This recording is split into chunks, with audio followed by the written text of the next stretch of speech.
Salut à tous, c'est Tom. Alors voici dans cette toute nouvelle vidéo où je vais vous montrer un live montage condensé. Vous étiez habitué sur la chaîne de voir quelques live montages, mais là je vous montre vraiment un live montage qui a rien à voir avec ma chaîne. C'est la chaîne auquel je bosse avec Def. Donc n'hésitez pas à aller la voir en description ici ou sur le petit i, ça dépend là ou là. Et du coup je vous laisse regarder. Voilà, c'est des petites astuces que vous pouvez avoir dans le montage, c'est très intéressant. J'espère que cette vidéo va vous plaire. Allez, bon visionnage.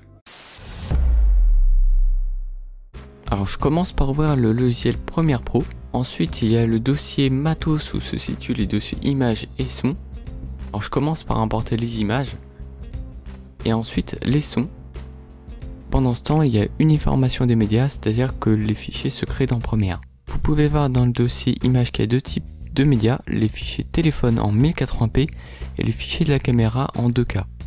Ensuite, on laisse tous ces médias se créer dans Premiere, puis ensuite je regarde tous les fichiers, ça s'appelle le dérochage. J'importe sur la timeline le tout premier plan avec le son de la caméra et le son du zoom. Ensuite, je synchronise les deux claps, celui de la caméra et celui du zoom. Je synchronise à la waveform.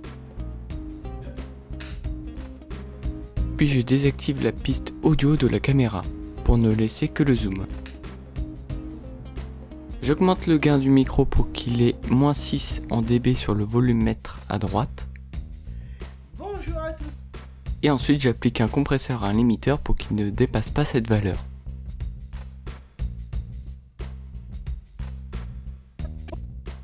Bonjour à tous et bienvenue sur cette nouvelle vidéo. Puis ensuite je commence le découpage des plans sur la timeline afin de choisir les meilleurs moments de l'intro. À chaque cut, je mets des fondus entre les sons.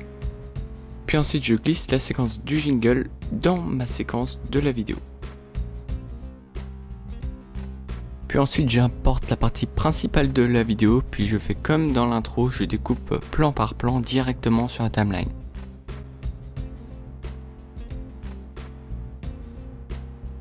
Il m'arrive de temps en temps d'utiliser l'outil Trim pour ajuster le son à l'image près.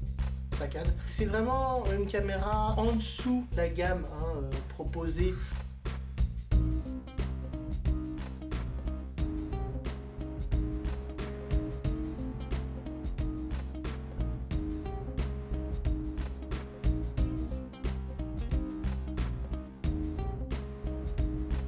Et ensuite je finis cette première journée par le montage de l'outro, auquel j'ajoute un fondu au noir et un fondu audio.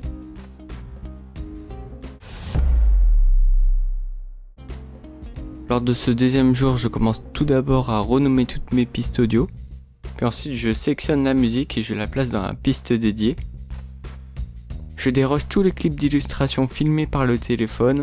J'utilise la technique du in et du out afin de les placer au bon endroit sur la timeline.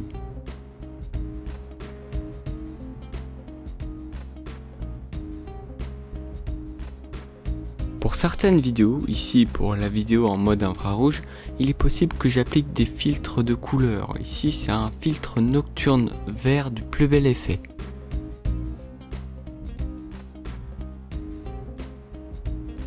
Parfois il est possible d'user d'ingéniosité lorsqu'il y a des conflits entre les effets, en mettant des séquences dans des séquences, comme ici, pour appliquer un effet de stabilisation, car la séquence d'origine est en 2K alors que mes fichiers sont en 1080p.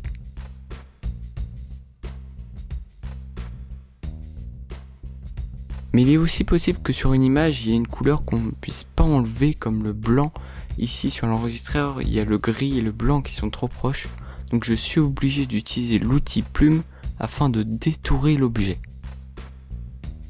Une fois que j'ai fini le placement de toutes les images d'illustration sur la timeline, je m'attaque à l'outro sur After Effects. Mais avant d'ouvrir After Effects, je sélectionne quelques petites vidéos de 4-5 secondes, des moments clés de la vidéo avant de les injecter dans After Effects. Quand j'ouvre After Effects, j'ai déjà des templates prédéfinis avec les masques et l'emplacement où je peux mettre mes vidéos. Je remplace tout simplement les templates par les vidéos que j'ai enregistrées juste avant.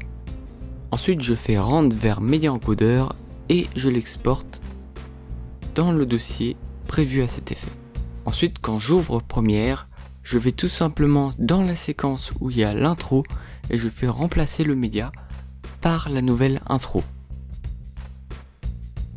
J'ai juste à aller sur ma timeline principale de la vidéo et le fichier rouge offline est remplacé par ma vidéo After Effects. Le troisième jour, je pose le making of du montage sur la timeline afin de vous expliquer point par point via Audacity toutes les procédures pour faire le montage. Puis ensuite je glisse la séquence du jingle dans la séquence de ma vidéo. J'enregistre sur Audacity grâce à la sortie Line du Zoom qui permet de relier le Zoom au PC. Eh oui, vous m'entendez en direct.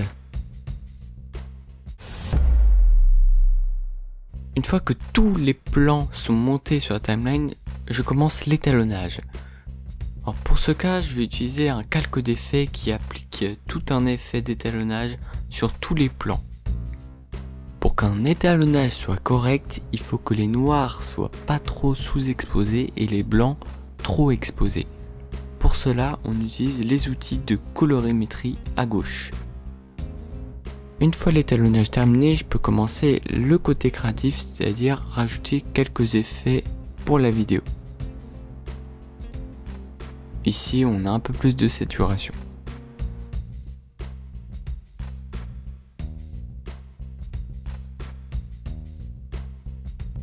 Avant de faire l'export de la vidéo, je fais la miniature. J'indique ainsi le sujet de quoi je parle, le titre, le logo. Je peux rajouter en plus des calques particuliers comme un calque de couleur, des contours, des ombres. Afin d'exporter proprement la vidéo, je respecte tout simplement les paramètres d'encodage recommandés pour la mise en ligne pour avoir la meilleure qualité possible. En tout cas, j'espère que cette petite explication du montage vous a plu. Comment faire une vidéo, maintenant vous savez. Allez, je vous dirige directement vers l'outro.